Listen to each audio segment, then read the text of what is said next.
In 2025, we crossed $1 million in agency revenue at Hayes Media. But here's what hurts. If I had built 5 basic operating systems earlier, I'm convinced we could have hit $1 million 2 years sooner. Most agencies think growth is a sales problem, but it's usually a systems problem. Today, I'll walk you through the 5 systems that took us from chaotic growth to predictable scale, and more importantly, the specific order you need to implement them in so you don't make the same expensive mistakes that I did. Now, before we get into the 5 systems, it's important to understand the issues that the majority of marketing agencies run into when they're trying to scale. Here's what I see time and time again. An agency owner grinds their way to 40K, 50K, maybe even 60K per month in revenue. They're working 70-hour weeks, clients are generally happy, and the team is hustling. The next obvious step is let's continue growing, right? Let's add more clients. And what usually happens is when you add clients at this stage, everything breaks. Delivery gets sloppy, timelines slip, the team burns out, the founder becomes the emergency response team, and client churn goes through the roof. And I know this because I've lived this exact scenario. At 50K per month in revenue, I was personally involved in every client check-in call, every key client decision that had to be made, and I was responsible for dealing with every single problem that came up in the business. Now, I don't know about you, but I started a business to get freedom, and it felt like I'd built my own prison. And the problem wasn't sales. The problem is that we were trying to scale a services business without the operational infrastructure to support it. We were building a house when we didn't even have the foundations in place. The 5 systems I'm going to show you in this video is the difference between an agency owner that has a high-paying job and an agency that's actually a business. Let's break down each one, starting with the system that had the single biggest impact on our profit. The first system is client onboarding. Now, this one is all about reducing client churn without creating a ton of work for yourself or your team. You see, clients are deciding if they're going to work with you long-term within the first 2 weeks of signing the contract. And when I understood this, it was obvious that our onboarding process for clients had to be as smooth as possible, and it had to get us into a state of delivering that first win as fast as possible. And what we're doing all the way throughout our onboarding process is we're reducing buyer's remorse, right? The client is subconsciously guessing, did I make the right decision to work with these guys? What's going to happen next? And we want to combat and overcome those objections, those thoughts in the client's mind by creating a very seamless professional onboarding process. A simple yet highly effective onboarding system looks like this. As soon as the client signs the agreement, we invite them into Slack. And as soon as they join the Slack channel, I send a welcome message to introduce them to the team that's in the channel. Then my department leader who's overseeing that client's performance is going to send another message, and they're going to provide expectations and a clear timeline for what's going to happen next. Now, while this is happening, the client has the intake form where they answer a few questions that's going to allow us to learn more about their brand, that we can deliver a great service. They're also going to complete a checklist which just makes sure we have access to all of the platforms that we need access to, so that 1 week from now, we're not asking if we can have access to this specific platform. We're getting everything done in one sitting. Then 4 or 5 days after the client has signed the agreement is when we have the kickoff call. And this call doesn't happen any later than 5 days after the contract being signed, unless of course it's out of our control and maybe the client can't make it. And on that kickoff call, we're reiterating the expectations, we're sharing the roadmap and the plan, and we're also sharing what work we've done so far. Usually we've started research, usually we've started planning out the strategy, and it's important to actually show progress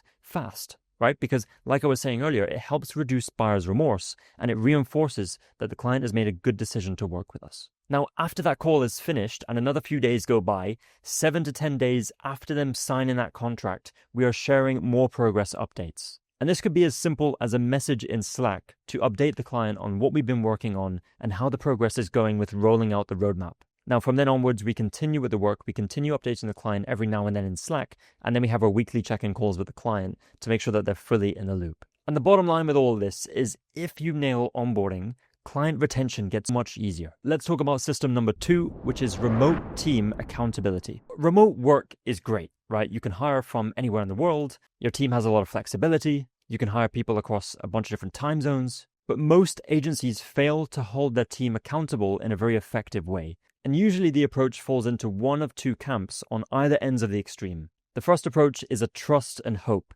meaning you're trusting your team and hoping that your team just figures it out, right? You have great people, amazing, they'll figure it out. But that doesn't work. The other extreme is tracking people like a surveillance manager, where you want to know their every single move and you're micromanaging. This also doesn't work. Now, over the last 6 years running a fully remote team, the thing that works is what I call transparent accountability. And here's a simple weekly framework that we use to do this. What this does is at the beginning of the week, it aligns everyone on the same page as to what the priorities are across each of our clients. The second thing we do is we have short huddles, short calls throughout the week to realign on different priorities that are coming up throughout the week after the client calls have taken place. This just makes sure that if anything changes from what you set on the Monday call, everyone remains on the same page throughout the rest of the week. The third thing is outcomes over activity. We don't manage the amount of hours a person has worked. Instead, we manage results and deadlines. And the fourth thing we do is we use Yandr, which is a tool that we built for our agency to monitor Slack messages, emails, meeting recordings, and our project management tool to give each employee a score every single day across metrics like their communication, their collaboration, their engagement, and their sentiment. What this does is it gives me a pulse on my remote team, and it saves me from having to micromanage and spend a bunch of time trying to dig through Slack threads and emails to figure out what the status is on every project. Is someone's workload getting too high? Has someone expressed concerns about a client on a call that I wasn't able to attend? And the list goes on and on and on. And this has been a complete game changer for us. And if you run a marketing agency, I encourage you to go to yandr.io or go to the first link in the video description. And we've actually made Yandr available to other agencies to plug in and start managing their remote team more efficiently. And you can plug Yandr into your own agency and immediately start getting insights on your remote team. Now, when you combine all those 4 steps together, it makes managing a remote team that much smoother. And it also works as you continue to add more clients and more team members. Now let's talk about system number 3, which is the proactive hiring system. Now, if you run an agency, you know that your team makes or breaks the quality of the work that you deliver. And because an agency is such a people-focused business, if you lose a key player, an account manager who's been working with a client for years, or someone in a leadership role who's built out your entire systems, then that can really disrupt your business, especially as a small company. The goal with this system is very simple. Never be put in a position where you are forced to make a panic hire. Here's how the proactive hiring system works. The first part is always on job posts. Now, even when you're not actively hiring, you still keep job posts live for your key positions. And what this does is it keeps the funnel and the pipeline of applicants full, even when you're not hiring. Now, the second part to the proactive hiring system is you want to have an automated way to review the applications that are coming in. Nowadays, with Claude Code, you can set up this full process in just a few prompts.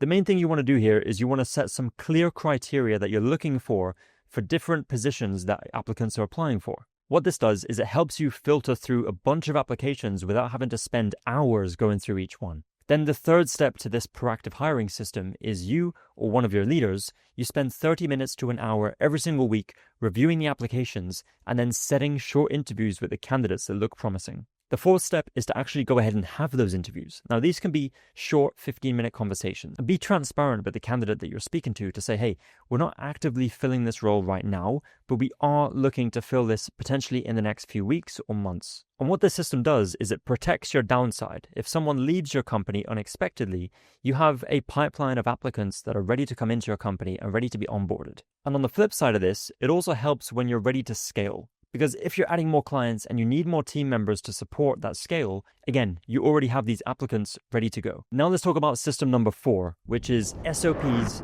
for service delivery. The number one reason as to why you should have clear SOPs for the service that you deliver is to make the quality of work that you deliver repeatable and consistent. Now, a simple approach you can take to building SOPs is, first of all, to document every single thing you do when delivering a service to a client. And anything that is repeatable, you want to turn it into a template. And to accompany every single step in the process, you want to have checklists where possible. And checklists are going to be used by the people using the SOP to make sure that they're on track and to make sure that they've covered all bases. And then the final step in creating your SOPs is that once they're created, you want to empower the team to suggest updates over time. Because the likelihood is that your service and the way that you deliver it is going to change with time. And the people on the ground, the people who are the closest to actually using the SOP and delivering the service, need to speak up and need to suggest changes when they're needed. And when you have great SOPs in place that your team actually uses, you don't just create more consistency in the quality of work that you deliver,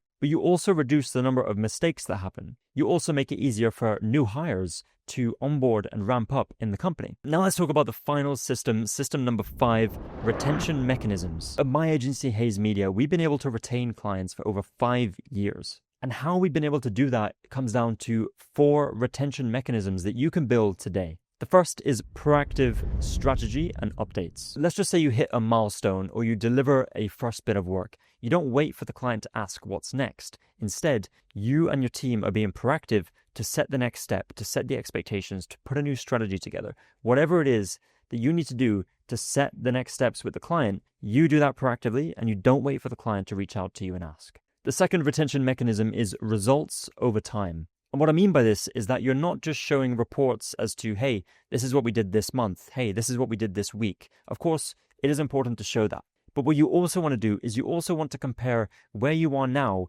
to where you were when you started. Because the reality is this, as humans, we forget the starting point. We only see where we were now versus the previous month, the previous 2 months, and we forget the starting point. It's your job to remind the client of where you were when you started and look how far we've come together. That's just going to reinforce to the client that they are making a good decision by continuing to work with you. The third retention mechanism is multiple client relationship points. Now, what I mean by this is that the client relationship is not dependent on the founder's relationship with the client, or it's not dependent on your department leader or manager, their relationship with the client. Now, the reason why we're doing this is to build more trust. The more relationships that you have with the individuals working on your business, the more you trust the company overall. And then it becomes an easier decision to continue working with that company because you have these relationships and you know, like, and trust multiple people rather than just the one person who is maybe a manager or is maybe even the founder who's not touching the business every single day.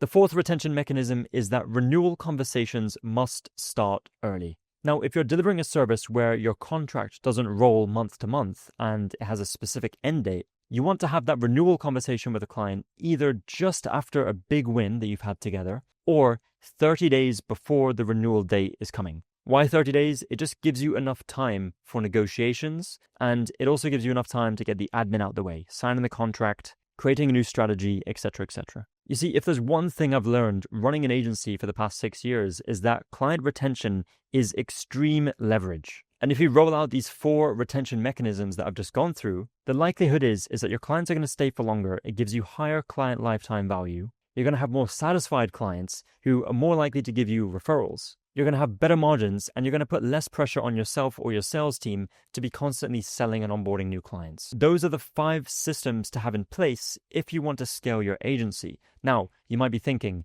how do I implement all this? The key is not to build all 5 at once. Instead, you want to start with where the biggest constraint is. If your client delivery is messy, start by building the SOPs. If you know that your team is weak, start proactively hiring. If your team management feels a bit chaotic and you don't really have a pulse on what's going on, then start by getting a better accountability system in place. Now, once you have all those covered, then you can add the onboarding process. And then finally, you can roll out your client retention process. Now, if you want help with the team accountability part and you want to get a closer pulse on your team by seeing scores across their collaboration, their communication, their engagement, their sentiment, their response times, and get that updated every single day and get notifications as to when scores are changing in real time, then go to Yander.io or go to the first link in the video description and try Yander out in your agency. Plug it in, you'll get insights from your team immediately, and you might be surprised with what you see. Let me know down below in the comments, what system are you going to build first for your agency?